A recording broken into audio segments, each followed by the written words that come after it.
Olá, seja bem-vindo ao Vale a Pena, o bate-papo cultural aqui da TV Câmara. Neste nosso programa, os convidados falam sobre seus trabalhos e aproveitam para falar também sobre as suas preferências e influências culturais. E hoje a minha convidada é uma representante das artes visuais. Uma jovem, porém já premiada, já bastante reconhecida aqui na cidade. O Vale a Pena de hoje recebe Laura Barbeiro, que é ilustradora, artista plástica. Laura, seja bem-vinda. Muito obrigada por ter aceitado o nosso convite. Obrigada pela chance de poder participar e mostrar meu trabalho para outras pessoas. Imagina, é um prazer recebê-la.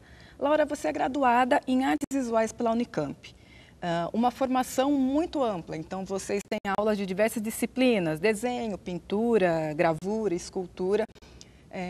De tudo isso que você viu, o que você pegou para você e qual que é o seu caminho? Em qual dessas manifestações você se expressa, você gosta mais de trabalhar? Na verdade, eu gosto de tudo um pouco. Eu tenho mais facilidade para o desenho e a pintura, eu acho que pela facilidade que você tem de ser uma coisa mais prática e fácil de fazer, né? De ocupar pouco espaço.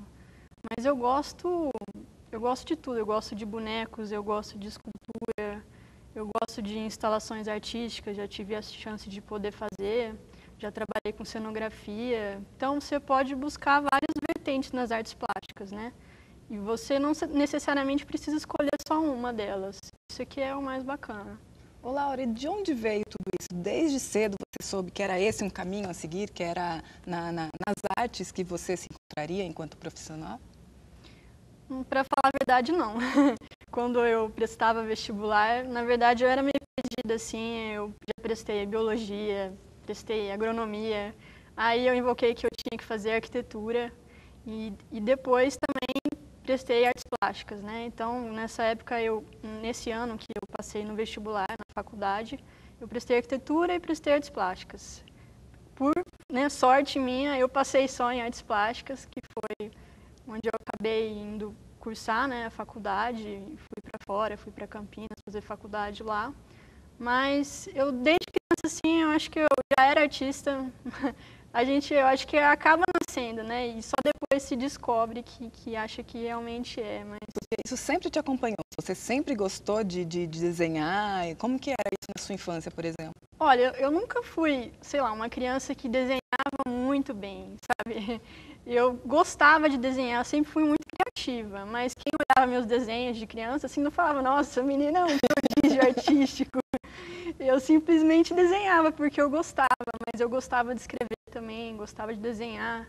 E eu acho que a minha família tem uma veia artística, assim, que eu acho que eu acabei seguindo. A minha mãe sempre gostou de fazer trabalhos manuais, artísticos, restaurar móveis e mexer com argila, mosaico. O meu pai um tempo desenhou também, antes de eu nascer, mas desenhou. Tem um tio que é pintor. Bacana. E músico, tem primos músicos, duas primas que são arquitetas. Tem uma tia que trabalhou com artesanato do Brasil inteiro. Então, eu acho que eu vivi isso na família e eu acho que eu sempre fui ligada à cultura de alguma maneira. De uma forma muito natural, né? E por isso eu acabei gostando, né? Acho que você aprende a apreciar e a gostar de arte, acho que desde cedo. Ô Laura, e como é que você, eu vou falar define, mas talvez não seja a palavra mais correta, mas como é que você traduziria para a gente o seu trabalho? Pelas obras que eu vi, é tudo muito colorido, é uma intenção sua essa busca pela cor? No que você gosta de apostar quando faz uma obra? Eu gosto muito de cor. Assim, tudo que eu faço é colorido, praticamente tudo, né? Eu não sei se é afinidade por trabalhos de outros artistas também, mas é uma coisa que todos os desenhos, todas as pinturas que eu faço, elas são coloridas e os bonecos que eu faço também são coloridos. É uma forma que eu acho que eu tenho de me expressar. Eu não sei, eu acho que a maneira como eu me visto também é sempre colorida, né? A gente acaba colocando na arte a maneira como a gente é também. Como que é, como se vê, né? Isso. E não é uma coisa, uma escolha, então, é algo também que flui no seu trabalho naturalmente. Flui. Não, eu não fico. Eu gosto muito de ficar pensando nas combinações das cores, sabe? Quando eu mexo com colagem e eu quero, sei lá, procuro os papéis coloridos de diferentes cores, né? E combinação entre eles é uma coisa que eu gosto de pensar, né? De ver como que se encaixa. Ô Laura, você está com um projeto novo agora, você está entre os contemplados do programa Nelson Seixas de Fomento à Cultura, um incentivo aqui da Prefeitura de Rio Preto. Me fala um pouquinho, o nome do projeto é Olhar Marginal. Conta pra gente um pouquinho qual que é essa proposta. Isso. O projeto, ele foi uma maneira que eu encontrei de ligar a literatura e as artes plásticas, né? Então, uma vez eu fiz algumas ilustrações para um poeta da cidade, o Biratã do Brasil, né? Já esteve aqui no nosso programa. Ele esteve no seu programa. E a partir dessas ilustrações que eu fiz para os haikais dele, né?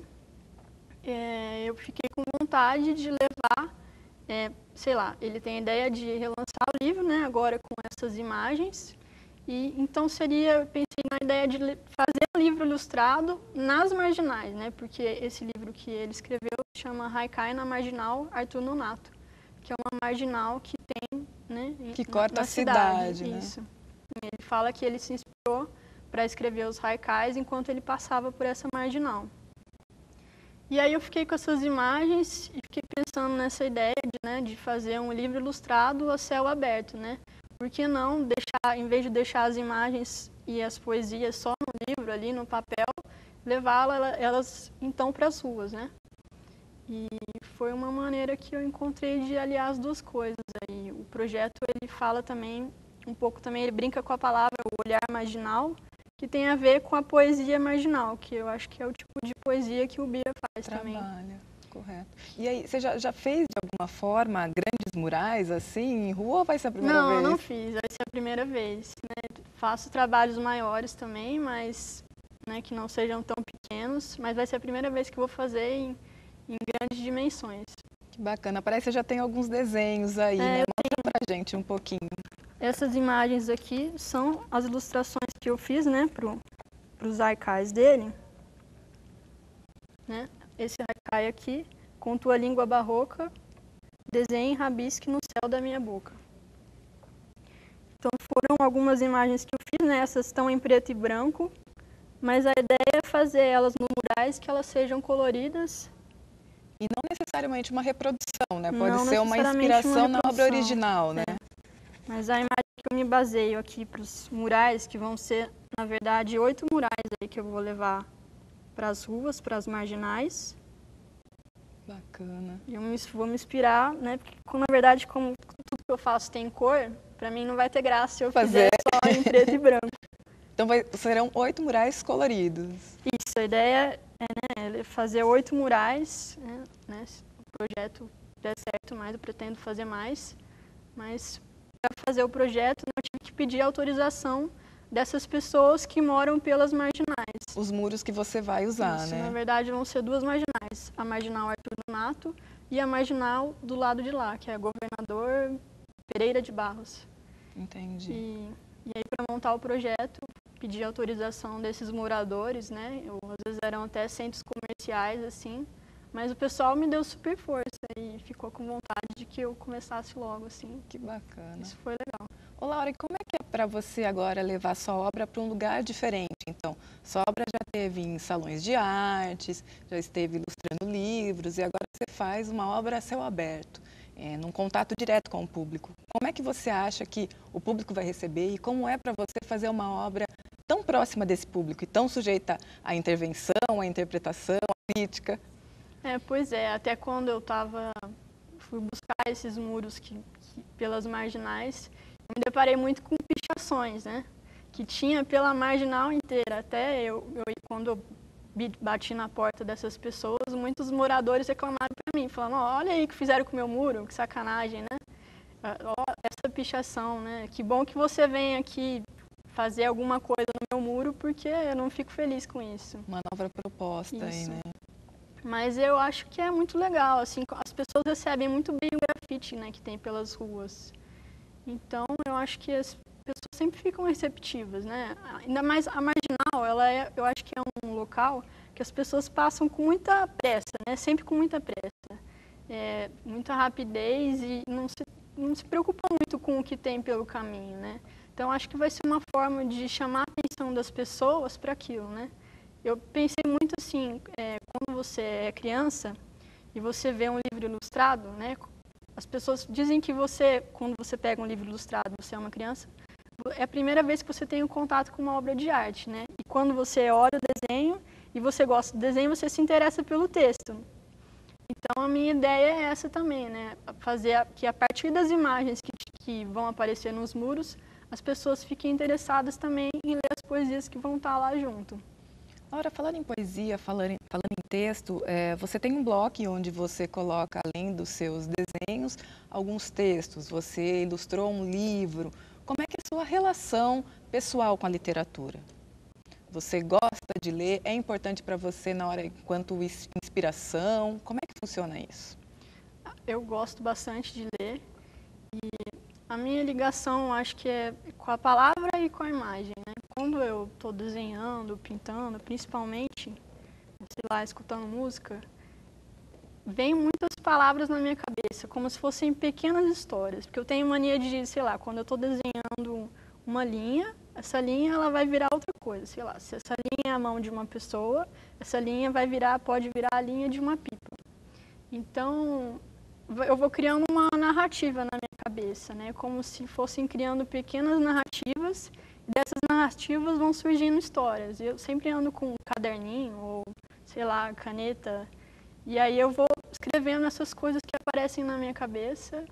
E aí, sei lá, quando eu termino um desenho, uma pintura, eu sempre gosto de, sei lá, bolar um conto, sabe? Uma poesia, alguma coisa do tipo assim, que remete àquele desenho. Que bacana. E isso acaba aparecendo também nos meus trabalhos, né? Eu sempre, sei lá, eu tenho a imagem e também tenho as coisas que eu escrevo. Eu acabo colocando o texto dentro das imagens que eu faço. Que bacana.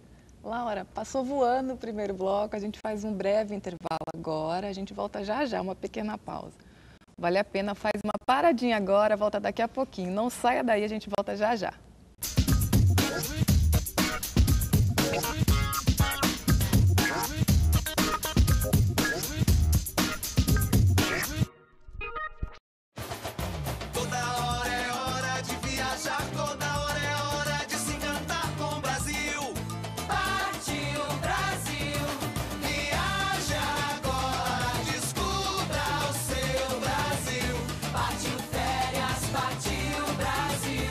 Brasil tem viagem o ano inteiro. Aproveite! A cada novo destino, uma experiência inesquecível. Partiu férias, partiu Brasil! E termina o primeiro tempo. E aí, galera? Vamos aproveitar o intervalo e partir pra cima da dengue? Quem tá comigo? 1, 2, 3, time! Proteger a sua casa da dengue custa só um tempinho e pode livrar você e toda a vizinhança de um grande problema. Fique atento aos locais que podem acumular água e mantenha-os sempre limpos. E aí, já começou o segundo tempo? Ainda não, Cafu. Ó, dá tempo de fechar esse lixo que você esqueceu, hein? Não dê tempo para a dengue.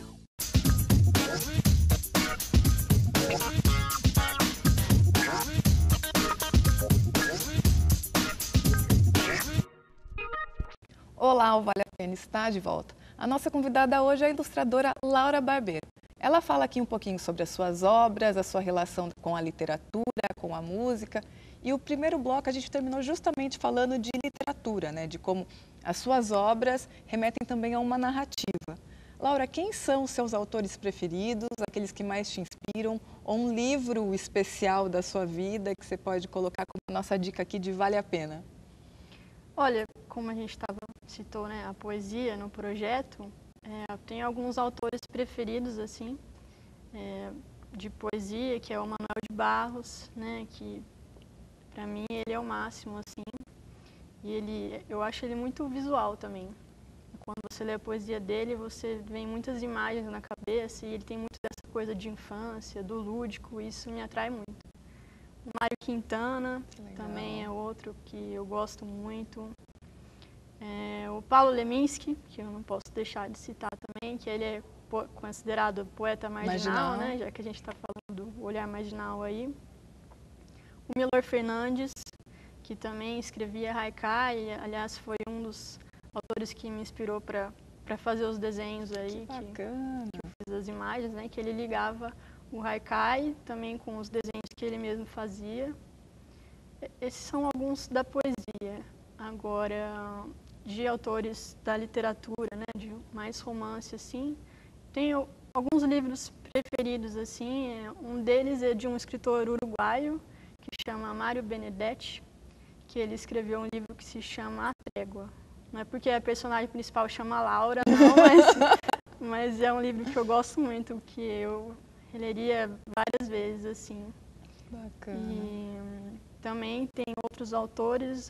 Um livro recente que eu li ano passado, que eu descobri também, não conhecia a autora, é outra uruguaia, que ela chama Inês, se eu não me engano, é Bortagaray. Ela escreveu um livro pequenininho, assim, que se chama Um, Dois e Já, que ela conta um pouco da infância dela, mas é ligado à memória e muita coisa da imaginação dela. Ela conta de uma viagem que ela estava fazendo de carro com a família dela, e eles estavam indo para a praia, né, e passando ali pelo Uruguai. E ela era filha do meio, eu sou filha do meio também, e ela conta aquela coisa de quando você está no carro e você é criança, né, você não pode encostar nos seus irmãos, assim, que você vai ter briga fatal, assim, e das broncas que ela levava dos pais dela, né, das paradas dela passando mal nos postos. E é uma delícia o livro, assim, flui rapidinho e é muito gostoso. Que bacana. E a música, Laura, também te traz esse tipo de despertar, essa inspiração para criar suas obras?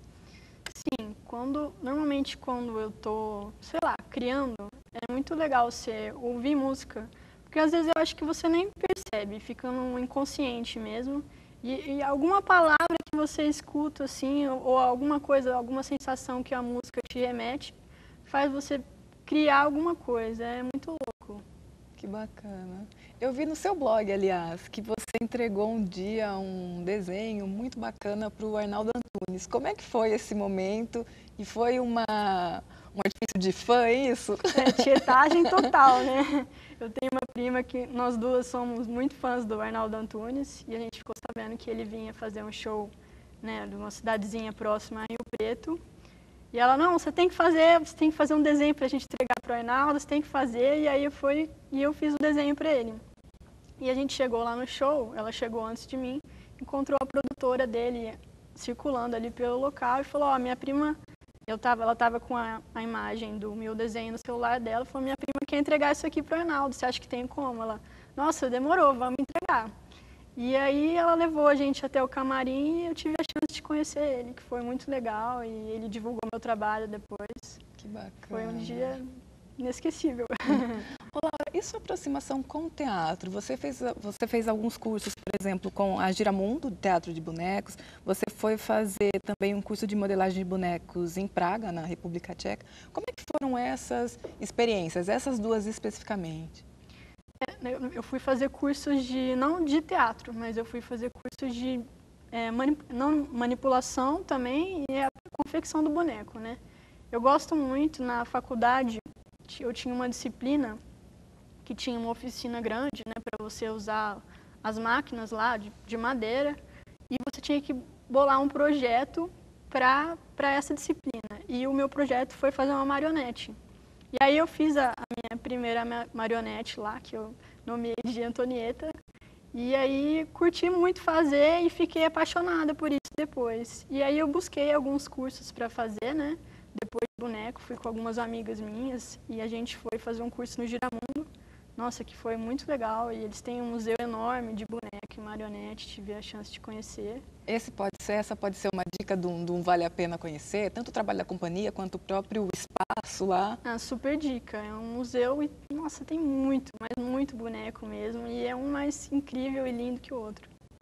Que bacana. E Praga eu fui também porque eu queria viajar e porque eu queria conhecer, né, essa confecção do boneco em outro país. E foi muito legal, porque eu tive a chance de conhecer, né, o meu professor lá, era uma pessoa, assim, incrível. Um senhor já, né, que trabalhava com boneco já há muito tempo, e tinha outras pessoas de outros países, né, que eu tive a chance de conhecer. E foi muito legal, porque depois a gente manipulou os bonecos, e era uma coisa que, né, eu gosto mais de fazer fazer o boneco do que manipular ele. Eu sei que eu tenho mais jeito para isso do que para ser uma atriz, sei lá. Ô, Laura, e como é que ali você estava enquanto aluna, né? Mas você também trabalha, por exemplo, como arte educadora, na posição de quem está ensinando. Como é que é essa experiência? Você teve uma experiência na Fundação Casa? Conta pra gente um pouquinho. Isso, eu dei aula por 2 anos na Fundação Casa de Itanabi. E foi um período, assim, não tão fácil para mim, né? Principalmente no começo, que é difícil você conquistar os adolescentes, né? Conquistar os meninos. Eles têm que perceber que eles podem ter confiança em você e você ter confiança neles. Então, alguns meses ali no início foi complicado para mim, né? Mas depois que eu aprendi muito, você aprende a lidar com a maneira deles, eles aprendem a te entender, né? E a maneira como você dá aula, o que você ensina. Então, eu dei oficinas de pintura, eu dei oficinas de boneco, eu dei oficinas de confeccionar máscaras gigantescas, sabe? E também dei oficina de escrita criativa. Então, eu tive a chance de trabalhar com várias coisas, assim. Algumas eles aceitavam melhor do que as outras, mas eu percebi que para eles é muito importante também isso de colocar a mão na massa, sabe? É algo diferente para eles, né? De participar. E que tipo de mudança ou transformação pessoal, social você sentiu, tanto para você quanto para eles nesse trabalho? Eu vi que, assim, porque lá dentro é um sistema, né, muito fechado. Então, tudo que você levava de arte e cultura, sei lá, uma música, alguma coisa nova que você levava para eles, se era da cultura deles também, que lógico que tem essa aproximação, né? Era uma coisa que eles recebiam bem. Então, se lá dentro funcionava, eu acho que se eles tivessem isso aqui fora também, né? Toda essa como eu digo, rotina de oficina, né, que eles tinham oficina de capoeira, oficina de percussão, né, tem oficina de artes plásticas. Então, como eles recebem isso muito bem lá dentro, se eles saíssem, né, da medida e fizessem isso aqui fora também, né, tivessem essa oportunidade, é uma maneira deles não irem para o crime. Então, a gente fala que como se funciona lá dentro, tem que funcionar aqui fora também. Então, seria uma chance, uma oportunidade para eles, né, não voltarem para essa vida de novo. Laura, como que você vê essa questão? Às vezes a gente vê muito a arte dissociada da vida comum, da rotina. De que forma você acha que isso pode ser mais natural daqui para frente? Então, a gente vai para a escola, a gente aprende português, matemática, e por que a arte nem sempre está ali, ou é vista como algo muito de, ou criativo, ou especial? Como é que você acha que isso pode ficar mais comum na nossa rotina, né? Eu senti isso na minha infância e adolescência, porque eu estudei numa escola particular e eu sentia que era uma escola muito voltada para o vestibular, sabe? Eu tinha aulas de artes, mas eu sentia que aquilo não era, sei lá, não era uma coisa muito direcionada, né, para os alunos. Então, eu acho que, né, existem algumas escolas hoje que são mais voltadas artisticamente para as crianças. E eu acho que como eu cresci, sei lá, como eu te falei, da minha família, eu tive essa chance de ver a cultura fora da escola também.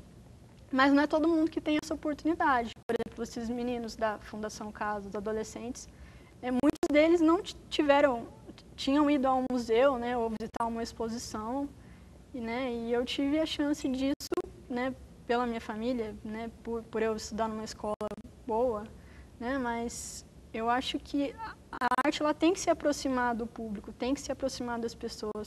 Eu acho que é isso que é legal também das intervenções urbanas, né, que elas estão na cidade, que as pessoas estão passando ali e de repente, sei lá, e vê a obra, sabe? Isso mexe com a pessoa, mexe com a rotina dela e de alguma forma interfere a vida dessa pessoa que está vendo ali. Mostra que é vida junto, né? Que é dia a dia também, não é que é segregado, né? Que é algo que você para de ver aqui, vai lá ver como é que funciona, que pode ser diferente também, pode estar mais próximo. Isso. Que ótimo. Laura, acabou. Passou muito rápido, a entrevista foi uma delícia mesmo, porque a gente passeou por várias esferas e viu que música, literatura, teatro tá, de certa forma, presente no seu trabalho, tá tudo junto. Foi muito bom, muito obrigada mesmo. Obrigada pela chance de participar e eu fiquei feliz de ter vindo. A gente também, e os nossos telespectadores também. Vale a Pena de hoje fica por aqui, a gente se encontra na próxima semana. Muito obrigada por sua companhia. Quer rever essa entrevista? Entra lá no nosso canal do YouTube, acessa também o nosso Facebook, você encontra todas as novidades lá, não só do canal, como também da Câmara. E a gente se vê na próxima semana então. Muito obrigada, até lá!